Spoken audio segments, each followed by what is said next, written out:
Hello and welcome to Lavneesh sir की क्लास। आज की शिक्षा निदेशालय राष्ट्रीय राजधानी क्षेत्र दिल्ली की आकलन कार्यपत्रक नंबर 9 जो कि कक्षा छठी के विद्यार्थियों के लिए है, यह लिया गया है सामाजिक अध्ययन विषय से। और इसमें हमें करना क्या है, निम्नलिखित प्रश्नों के सही उत्तर के सामने गोले को काला करना है। तो चलिए जल्दी से देख लेते हैं कि आखिर कौन से प्रश्न हैं। वो देखते हैं।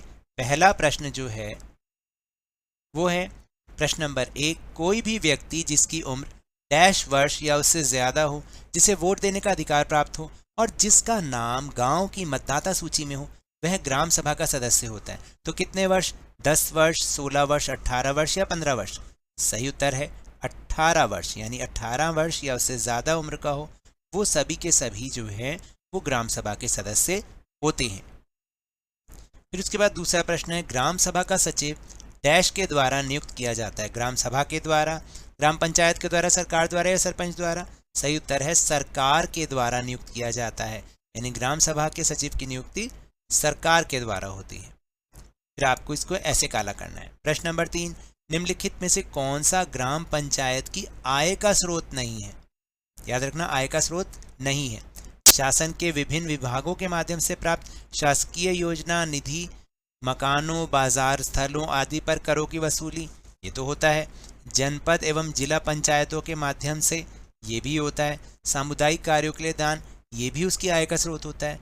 तो रहा कौन सा? इनमें से कोई नहीं। तो आपका यही वाला उत्तर सही है, इनमें से कोई नहीं। चलिए अब देखते हैं प्रश्न नंबर 4। प्रश्न नंबर 4 है, ग्राम सभा एवं ग्राम पंचायत की बैठक बुलाने, चर्चा एवं निर्णय के रिकॉर्ड रखने का कार्य किसका होता है? सरपंच का, ग्राम सभा सचिव का, पंचों का या ग्राम सभा सदस्य का? सही उत्तर है ग्राम सभा सचिव का ये काम होता है। फिर है 5वां प्रश्न, पंचायत में चुने हुए सदस्यों को क्या कहते हैं? पार्षद, सरपंच, पंच या फिर ग्राम सभा सचिव? सही उत्तर है पंच कहते हैं। फिर 6वां प्रश्न,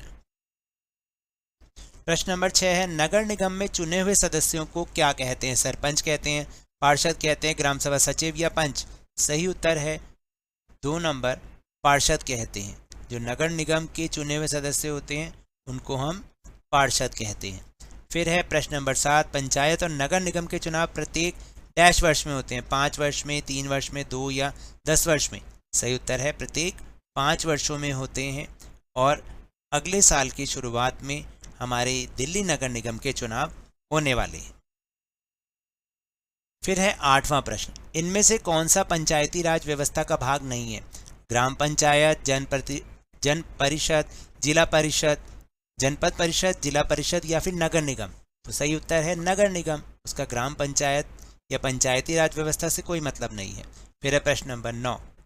प्रश्न नंबर 9 है, निम्नलिखित में से कौन सा कार्य ग्राम पंचायत का नहीं है? भूमि अभिलेखों का रख रखाव, ये तो है। स्थानीय कर लगाना और जमा करना, ये भी है। गांव में रोजगार सृजन से संबंधित सरकारी योजनाओं का क्रियान्वयन, ये भी है। और नगर की जल निकासी व्यवस्था की सफाई, गलियों और बाजारों को साफ रखने के लिए जिम्मेदार है, तो ये नहीं है। तो सही उत्तर है हमारा नंबर 4 कि ये ग्राम पंचायत का कार्य नहीं है। तो आपने इसको गोला काला करना है। फिर है प्रश्न नंबर 10, 2000 रुपये का नया नोट शुरू करने का निर्णय सरकार के किस स्तर से संबंधित है? यानी कौन से स्तर की सरकार ये फैसला लेती है कि नए नोट चलाए जाएं? केंद्र सरकार, राज्य सरकार, स्थानीय सरकार या इनमें से कोई नहीं? तो सही उत्तर है केंद्र सरकार, क्योंकि मुद्रा का जो विषय है वो केंद्र सरकार के पास ही होता है। तो ये तो थी आज की वर्कशीट। मिलते हैं अगली वर्कशीट में, तब तक के लिए धन्यवाद।